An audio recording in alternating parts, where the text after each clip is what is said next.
Pause for Great White North. There you go. Pause. And we're back. No, okay, so.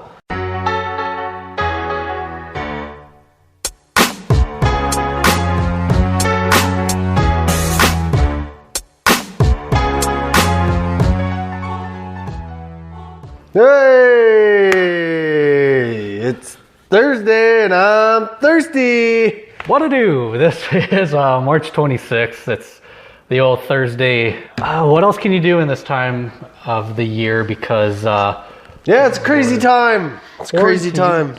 By the time you're watching this, it could change too. Like it could even be more quarantine than what we're talking about now. Who knows what it could bring? Could be good, could be bad, could be ugly.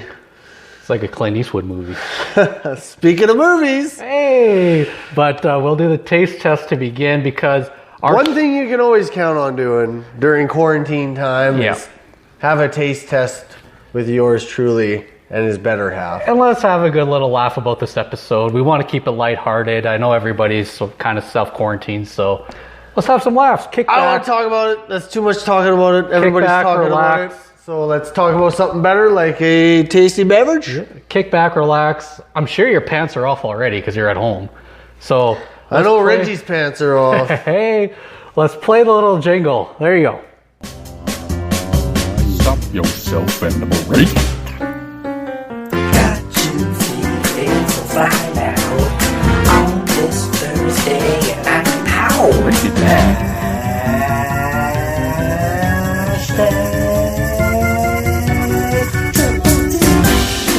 Thursday, the taste has shine. Thursday, the taste has shine. Thursday, the taste has shine. There it is. Woo! Victor, mighty fine work, my good man. Yeah, I mean, with us, our self-quarantine is really just us two and Victor. So, small group. They said nobody over 10 people, but it's only... Yeah, so you want to keep Victor's family away. Yeah, he's shaking his fist at you there. But let's do this hashtag triple T. I'll just grab the cans here. It's not bottles this time. The old Great White North. So if it's not a bottle, you know who brought this? Victor. Victor, Great White North. Fitting. It's spring last week, but there's still snow on the ground here. So it's still the Great White North. Ain't springing much out here. Yeah. Slowly unthawing though. But if you could see, big shout out to Farmery. We've had Farmery beer before. The Farmery. In Manitoba. Yeah. Oh yeah, yes. Says here... Churchill. Yeah, Churchill, Manitoba, the polar bear capital of the world. I don't know about that. But this brewery is in Neepawa, Manitoba. Oh? So I think they're promoting Manitoba, just their landmarks. I'm not sure. It's a northern light lager. So you like lagers. You're a lager guy. Yeah, I am a lager guy. Maybe this could be a high rating. Well, let's check it out. One way to find out. So let's crack these tops. I'll scale these on a scale of 1 to 10, total of 20. Cheers to the Great White North and cheers to you guys.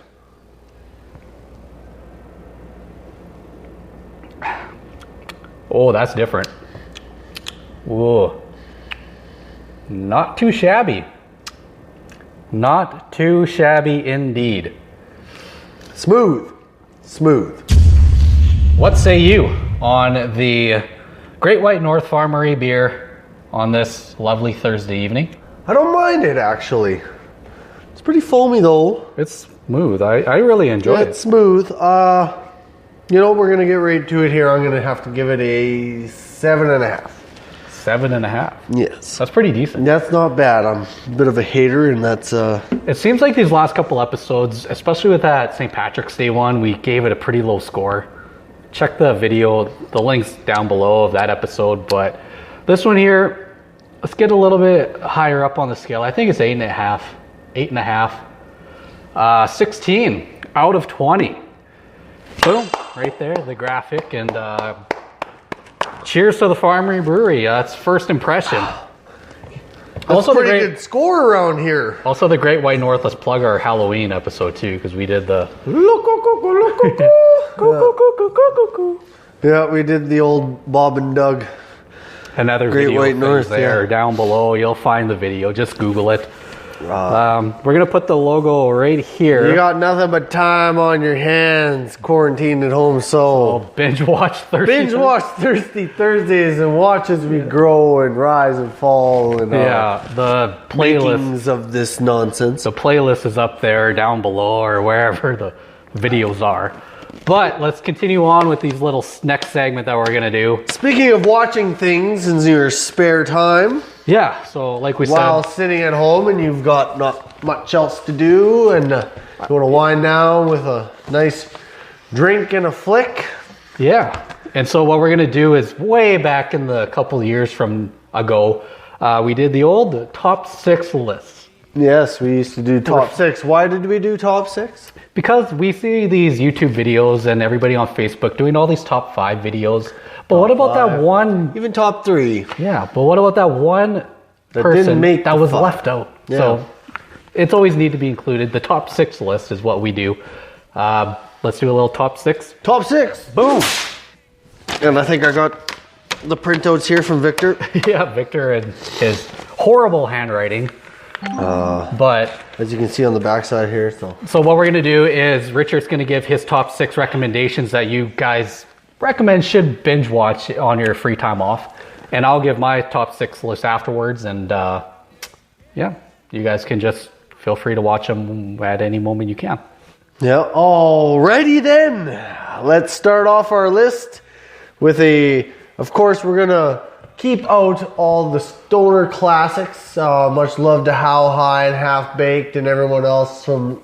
Would you even consider Dude, Where's My Car? I'd say. Yeah, they're a stoner movie. But that would have been on my list too. Well, much love to that, but we're gonna kind of try and stay away from the ones we've all seen already before. The classics, the cult classics, and like. So we're not Back gonna to be the Future. Yeah, Matrix, Ninja Turtles and Forrest Gump. Like those are givens. So, other than the Blues Brothers, I got here. Okay, number 6. Drum roll. No. We do a drum roll before number 1. Victor, yeah, drum roll.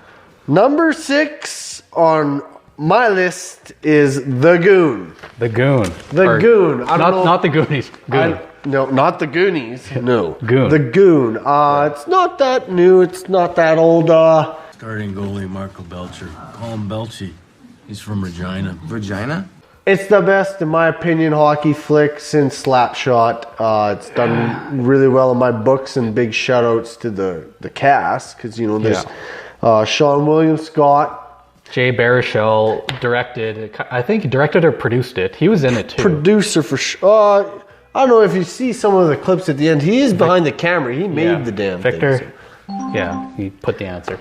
But also shout-out to the Saskatoon resident, Kim Coates. Yeah, Kim Coates is also a coach in the movie. Yeah. I really liked it. And they did come out with a second one. It's okay, but the first one is on the list. Yeah, for sure. I agree. Rolling on. We need to make some time for the old Number 5. Family flicks, because, I got kids at home, so I, see a lot of these Disney movies, cartoons and what have you, but I highly recommend Coco. Was actually really good. You could have done the film with real actors and everything else, and it would have turned out to be just as good of a film. Come on, what did De La Cruz always say? Seize your moment? Show me what you got, muchacho. For those of you with time spent at home with kids, Coco's a really good film. I highly recommend. And if you've seen it already, watch it again, because it's probably worth watching again.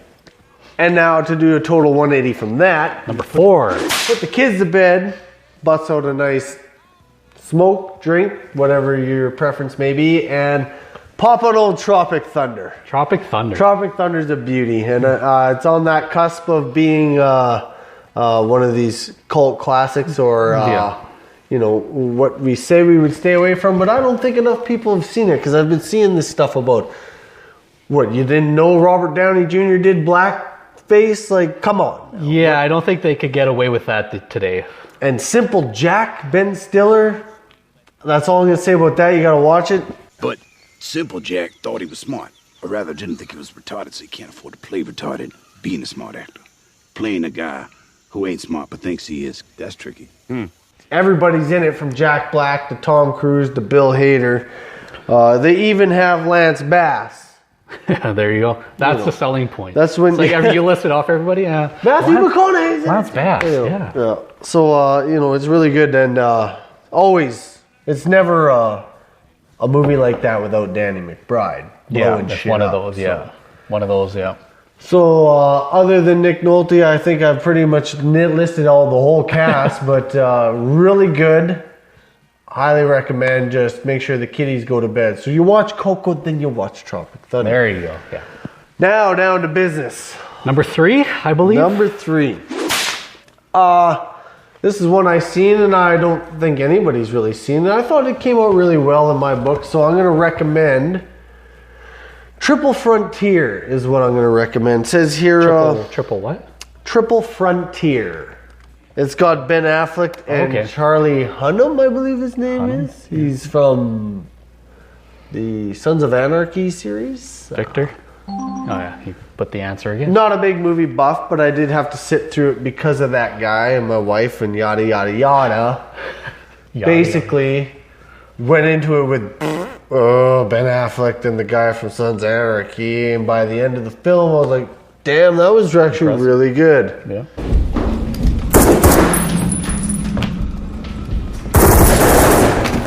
That's 2 down in the front hall. It's got it all. And it was actually really good. I think it was in theaters. It just didn't do It's well. newer too, right? It's within the last few years. Yeah, okay.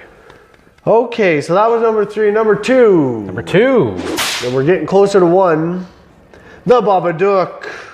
Babadook? The Duke. Babadook. Yes. Babadook. Babadook. Duke. Is it? Yeah, that's how they do it, eh? Babadook. I don't know. That's why I say duck. Babadook. Duck. Babadook. Maybe it's your accent. It's Babadook. Yeah. I don't care because they do the Babadook. Duck.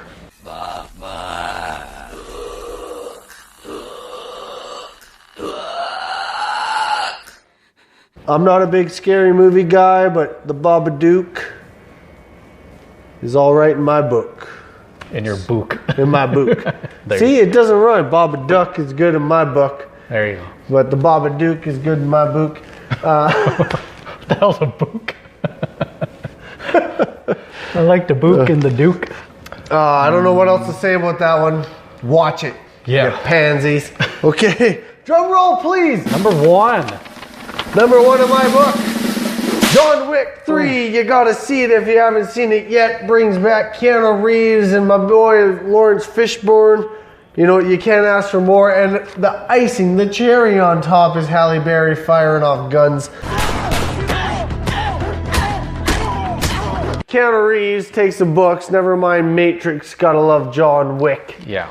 But anyway, that's my list. Your top 6 list. Netflix and chill to that.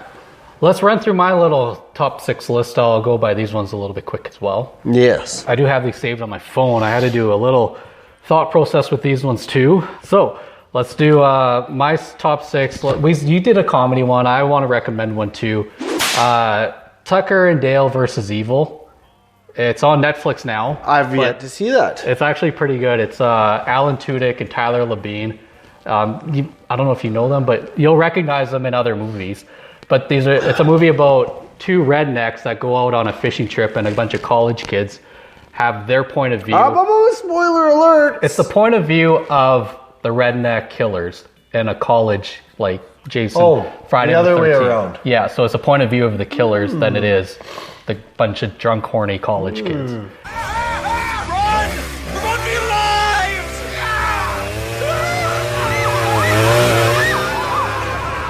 And I went into that movie like, what the heck is this? Like, but it's actually consistently good throughout it. I might have to watch it. It's short too. It's like an hour and 10 minutes or something like. So there you go. Maybe tonight. Maybe. Number 5 on my list. Boom, right there. You did an animated one. I'll do an animated one. I like kind of recently The Little Prince came out, And I don't know a lot of people watched it, but you were listing off a cast of pretty big names. This one has, so starring Mackenzie Foy, but aside from that, there's Jeff Bridges, Rachel McAdams, James Franco, Paul Rudd, Benedito Del Toro, Albert Brooks, Ricky Gervais, Marion Cotillard, and Paul Giamatti. I don't know if I got all those names. Is this like a Pixar thing? Or is it wasn't. It's like a great animation. It's like an animated Pixar movie. But it was not by Pixar. No, it was like Quebec company, I believe. Oh. I'm not so sure I want to grow up anymore. Growing up is not the problem. Forgetting is. So it's like a little indie film thing. Yeah, so The Little Prince, I don't know if a lot of you grew up reading The Little Prince novel book. Just like his music, everything's underground. You just can't find, Yeah, but it's that Little Prince. I read The Little Prince. It's like a 50-page or so little children's novel. Really? And I read it in like grade 3, I think. Really? Yeah, so that one is pretty highly recommended too. I think it's on Netflix as well. The Little Prince. Yeah. Good for the whole family. Yeah. And it's a good adventure movie. He's got way better suggestions than me. But so you put out that thriller one as well, kind of a suspenseful movie, The Babadook or Babadook. The Babadook. That was more horror. This one's more of a thriller suspense. I think Get Out, which came out 2017. Ah, you're talking something I've seen. Yes. Jordan Peele directed that one. That was the first movie that I watched like pretty much back-to-back nights, because when I first watched it, I didn't know what was really going on. But the second time you watch it, you kind of see all the subtle hints about, I don't want to spoil anything that people that haven't watched it, but there's a puzzle. There's a lot of hidden content after you watch it the second time. Get out! Yo, chill, man. Get out! Chill, man. We're gonna chill. But who directed that? Jordan Peele of Key and Peele. Key and Peele. Mad TV. Key and Peele. But yeah, they said comedy and horror are the closest two genres that you can work with. So. Were they both on Mad TV at one time? Yeah. They both were on Mad TV at one time. So my number 3 spot that I don't think anybody has really seen yet, and I think it is on Netflix, could be on Amazon. I don't know if you guys have Amazon, but you could find it somewhere. It's called Arctic, and it stars Mad Mikkelsen. And for Google Mad Mikkelsen, Victor. I'm listening. Yeah. So and the director is Joe Penna, and he's actually like a YouTube guitarist. He's a mystery guitar man, but he goes into this production of this. So what the story is about is a pilot that crashes into the Arctic, and he's on his own. It's a survival story. I feel like I read a book like this back in high school. And it stars Mad Mikkelsen. So he's out on his own trying to just survive every day, and he's at the point where he has to start venturing out. He can't stay in the same spot.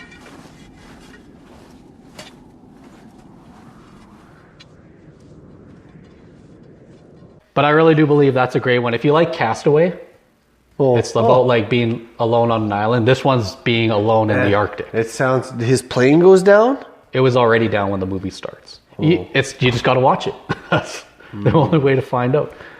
It's really, I feel like I've heard this. It's really intense. Anxiety, like kind of leaves you on the edge of your seat. What the heck? How old is the movie? Oh, a year and a half. Oh. It just kind of came out 2 years ago, if that. But really worth watching. Interesting.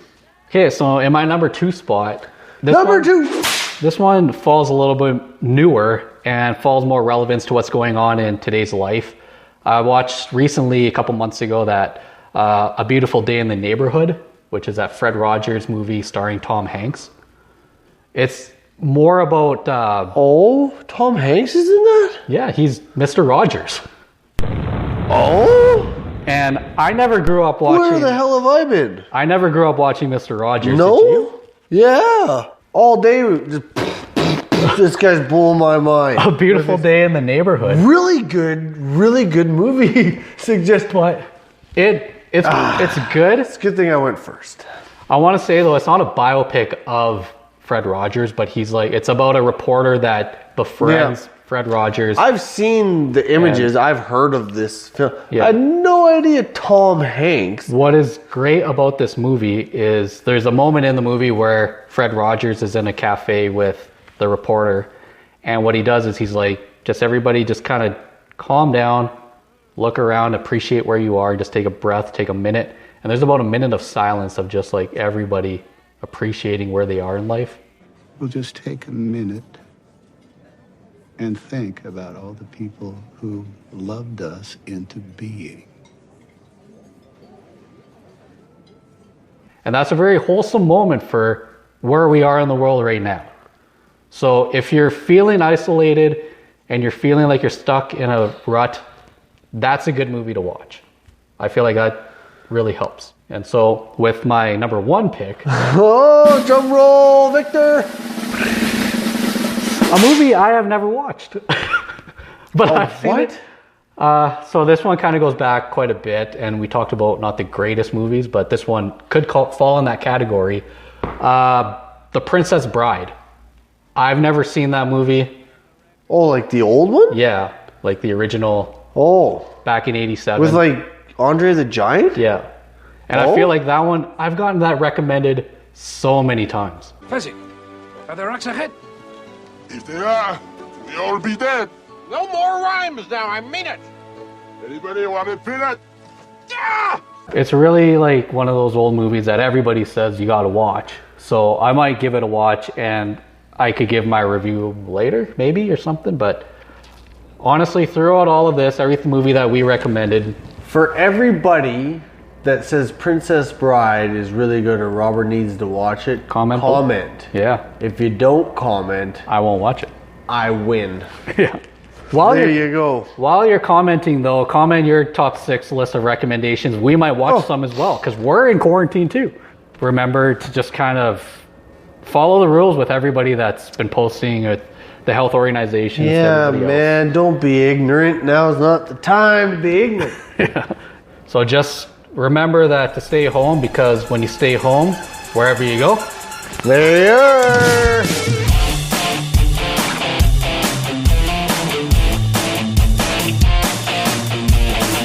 Babadook.